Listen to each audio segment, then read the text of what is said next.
Hey guys, so I just want to make this video to address this comment with libertarians have security too. I think what a lot of people are getting confused with is what I mean by security. Like the difference between American infrastructure bills and Canadian infrastructure bills, if you know what I mean. Infrastructure. Where Americans just use it to mean anything like health, all that stuff. When we say an infrastructure bill, we just mean housing and stuff like that. And so I think that's what's confusing about security too. Libertarians, and if you don't know what a libertarian state is it's basically a lot like America, in that there's a very limited, which is actually what America was based on, to be honest. Well, John Locke, and you see how well that turned out.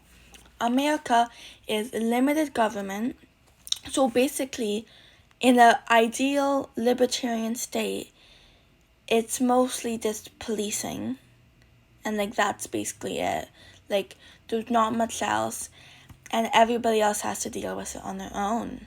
And honestly, and it's kind of like, you've ever heard of like private firefighters too, like you get, or like having security guards, like you can afford more, so then you can do stuff like that to be more secure, like to make sure your house gets put out. Or like private healthcare, in a sense, everyone doesn't get the same equal treatment. Like if you pay more, like in Britain, in the UK for example, there's a public healthcare system and a private healthcare system, and usually in the private healthcare system it's a lot better because you have to pay for it. And so what I mean by security is not just policing and being safe. What I also mean is like food security, housing security, like I mean all the securities. Like it's literally everybody in this world, well, I guess most of us, agree that, and technically it's scientific, we need food, we need water, and we need shelter to keep ourselves warm. And we need some sort of heating, obviously, depending on where you live, or cooling. And in our society, these basic, like everyone goes, well, we'll donate to help them, or like all these donations or NGOs all about giving them money and donating money to help them, or like the blankets in Toronto so homeless people don't freeze. And yet, because you're too scared to fight against the government and the system, is that the real issue is people should not have to worry about basic needs. And I've also seen these comments of, well, you need to earn it, and people who work hard get it. Like, that's literally false. Have you not been on TikTok? There's so many people complaining. And actually, I've seen analytical videos of what it is like in the 1980s and what it is now, or things like that. And today, what people make, even if they have a university degree, is not livable. Like, I get it if it was a livable wage and people could survive, but unfortunately we're not. Literally, it's a fact, it's a proven fact, that if it wasn't for capitalism and people being greedy, there would be no poverty. Poverty is only in place, and all these certain systems are in place by the government, and well, mostly the capitalists, the businesses, to keep us controlled and to keep us fighting against each other. That's why all of these things about conservatives versus liberals, trans rights versus other rights and all that stuff, it's all like musicians, they say, look away, look over there. It's misdirection, so that we don't focus on the real issue, which is what Marxism is about. And again, I'm not sure how many times I have to say this in the comment section. Now, this isn't about that, but I am not a communist, okay? Please understand that. Not a communist. Because, first of all, Marx, when he made communism, and it's true, everyone who's read it and analyzed it, it's pretty vague. And so Lenin, when Lenin came along, that's why a lot of people view Leninism like it's an adaptation of Marxism, because he based it on the current time. Like Marx based it on the Industrial Revolution. Lenin based it on imperialism, because in that time the whole world was being cut up.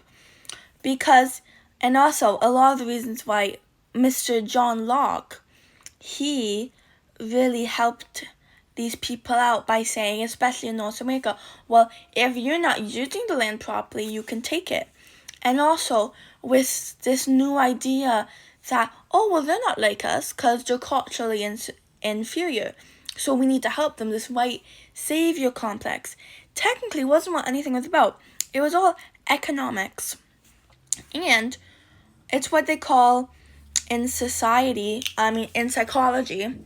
with when you have a thought of one thing, but you do the exact opposite. Like your ideas and what you do don't do it. Like you believe treat everyone kindly, and then then you're not nice to someone.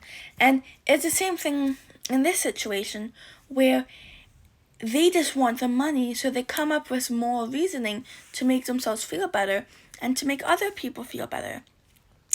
And that's what I also heard about another thing, like when black people came over, instead of people going, well, we should be fighting with them because the business people are taking over us and taking over our rights, and they're using us and exploiting us, they went to them, oh, well, you can have some control of people by being security against these people, and they're taking your jobs. Well, they're only taking the jobs because they're willing to work for less. And it's the same with the immigrant crisis now.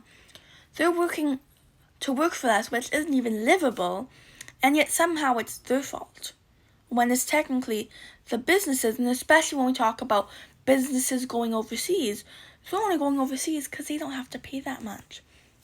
Again, I'm going on a rant here, but the main issue is every type of security is not needed. Like, it just boggles my mind how we can agree people have basic rights, and this is needs, not just wants, like being respected, but needs like food and water.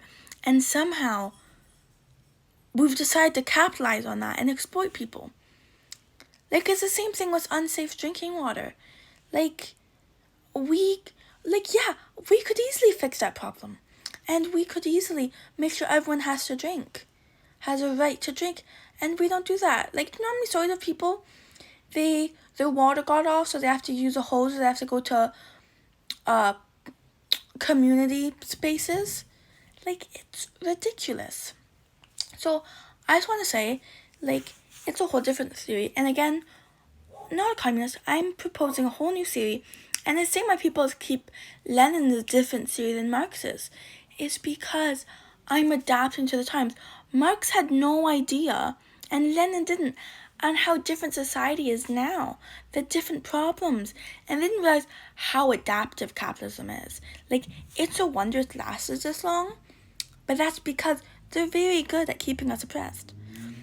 And what I'd also say is this is really the only solution I can envision. And I just think we just all need to come around and agree these are basic needs and they should be met, okay?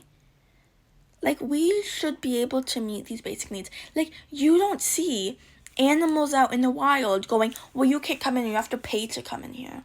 You have to pay to use this water. You have to pay to eat because no, they go out and get what they want. But then again, that's also not really fair, and we're not animals. We're actually, in this way, we're worse than animals. So I think we should be better, and we should be, instead of focusing on needs, which can be easily provided by automation, which is why kind of Marx against automation. I'm really for it, because that provides more ways for us to think and evolve our minds without having to worry about needs and providing for ourselves. But that's what I want to get. Like, please, instead of speaking without thinking, remember there's different meanings for different terms, and please think logically before you respond.